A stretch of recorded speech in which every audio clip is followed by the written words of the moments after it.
Well, we are on live with a member of the Israeli Defense Force. She's actually right there in the heat of battle. And so we're going to bring her on in just a moment. Before we bring her on, I just want to remind you, share this video out with your friends, your family, your neighbors. Get them to connect with Our Watch, because we're bringing true information into people's lives so that way they can be active and being a part of the solution when we know that there is a big problem, not only here but abroad. So go over to ourwatch.com, subscribe, become a watchman. Love to have you a part of our team here at Our Watch. So with us again today is Arena Merkulova. She's a member of the Israeli Defense Force. Arena, how's everything going for you? Hey guys, everything's good. Going. Yeah. Well, I want to ask you about the morale. Not just for you alone. I want to know about you, but also for the troops that you're working with there. How's morale? Morale is still pretty high, which is good. And we're trying to motivate soldiers as well. I mean, it's been a rough month, I think, but I think that people are still pretty motivated to get this done, to bring the captives back home. Yeah, just to remind my audience who saw you last time we had you on the show, or maybe somebody didn't see that program. Arena Merkulova is with the Israeli Defense Force. You dropped everything because you live here in America. You dropped everything to go over there to Israel to join back up and be a part of this fight. Tell us about why you did that. Honestly, like after I saw everything that was happening, and I have friends whose friends or family members were killed during the Nova Festival. So it broke my soul, and I figured I'm already in the system, and it didn't even take me 12 hours to make the decision to come back out and re-enlist. So you're there right now. Can you tell us where you're at and what you're doing? I'm right on the border. I can't tell you where we're at or what we're doing, but we're right on the border of Gaza. I wanted to ask you, because a lot of people are wondering how long this war is going to be, and there's a lot of different opinions on this. But for you on the ground there, how long do you think this war is going to last? I'm really hoping I can get home by Christmas.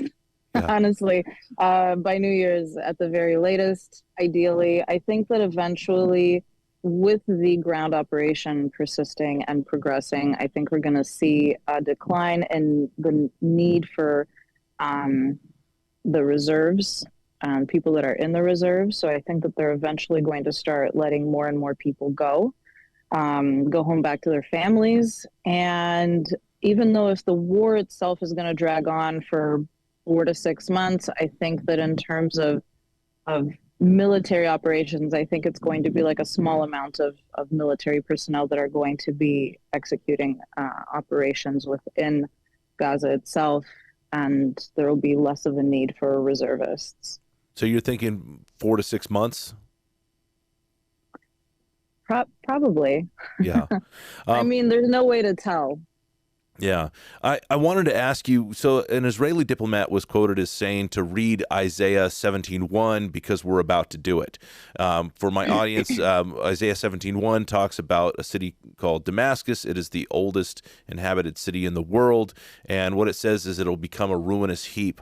And I wanted to ask you, Arena, what do you think about what that diplomat said? I think he's probably referring to what's going on in Gaza right now. Our military is very precise. They surgically remove certain buildings that they know that Hamas is in. They also, as you are very well aware, they build tunnels on U.S. and UN aid. And so instead of building infrastructure, they build underground infrastructure for terror. And so that's mainly what we're targeting. And that's what the ground operation is for, is to really clean out all of those tunnels, that network, that underground city that Hamas and terrorist organizations use. So I think that's what they mean, is that we're probably going to see at least the northern part of Gaza pretty much in rubble shambles. I'm always letting people know we need to pray for the peace of Jerusalem, and it's an important thing for Christians to be praying for the people of Israel. The Bible tells us in Genesis 12:3 that God's going to bless the people that bless Israel. He's going to curse the people that curse Israel. And so, of course, myself and my audience, we want to be on the side of blessing. So how can we bless you by praying for you? Obviously, I want to pray that you are home by Christmas. So that'll be part of my prayers for you. But how else can we be praying for you?